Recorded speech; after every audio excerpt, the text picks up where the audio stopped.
Now listen carefully and answer questions 21 to 26. Hi, Joanna. Good to meet you.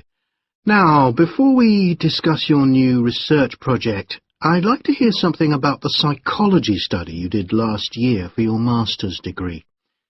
So, how did you choose your subjects for that? Well, I had 6 subjects, all professional musicians and all female. 3 were violinists, and there was also a cello player and a pianist and a flute player. They were all very highly regarded in the music world, and they'd done quite extensive tours in different continents, and quite a few had won prizes and competitions as well. And they were quite young, weren't they? Yes, between 25 and 29.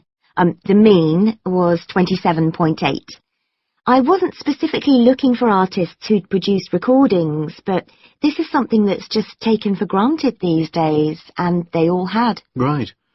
Now, you collected your data through telephone interviews, didn't you? Yes.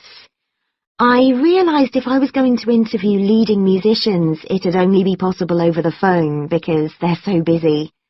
I recorded them using a telephone recording adapter. I'd been worried about the quality, but it worked out all right. I managed at least a 30-minute interview with each subject, sometimes longer. Did doing it on the phone make it more stressful? I'd thought it might. It was all quite informal, though, and in fact they seemed very keen to talk. And I don't think using the phone meant I got less rich data. Rather the opposite, in fact. Interesting. And you were looking at how performers dress for concert performances? That's right. My research investigated the way players see their role as a musician and how this is linked to the type of clothing they decide to wear. But that focus didn't emerge immediately.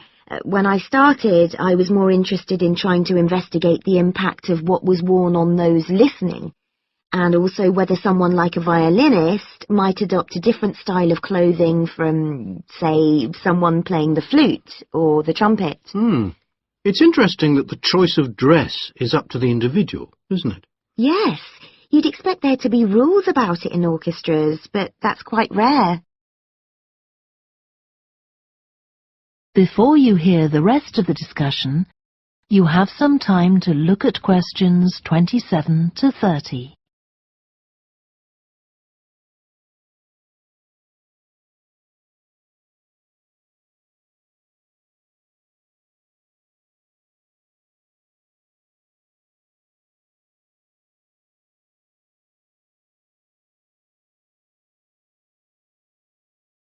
Now listen and answer questions 27 to 30.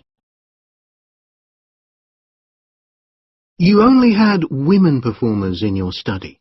Was that because male musicians are less worried about fashion? I think a lot of the men are very much influenced by fashion, but in social terms the choices they have are more limited. They'd really upset audiences if they strayed away from quite narrow boundaries. Now, popular music has quite different expectations. Did you read Mike Frost's article about the dress of women performers in popular music? No. Well, he points out that a lot of female singers and musicians in popular music tend to dress down in performances and wear less feminine clothes, like jeans instead of skirts. And he suggests this is because otherwise they'd just be discounted as trivial. But you could argue they're just wearing what's practical. I mean, a pop music concert is usually a pretty energetic affair. Yes, he doesn't make that point, but I think you're probably right. I was interested by the effect of the audience at a musical performance when it came to the choice of dress. The subjects I interviewed felt this was really important. It's all to do with what we understand by performance as a public event. They believed the audience had certain expectations, and it was up to them as performers to fulfill these expectations, to show a kind of esteem. They weren't afraid of looking as if they'd made an effort to look good. I think in the past the audience would have had those expectations of one another too, but that's not really the case now. Not in the UK, anyway. No. And I also got interested in what sports scientists are doing too with regard to clothing. Musicians are quite vulnerable physically, aren't they? Because the movements they carry out are very intensive and repetitive, so I'd imagine some features of sports clothing could safeguard the players from the potentially dangerous effects of this sort of thing. Yes, but musicians don't really consider it. They avoid clothing that obviously restricts their movements, but that's as far as they go. Anyway, coming back to your own research, do you have any idea where you're going from here? I was thinking of doing a study using an audience, including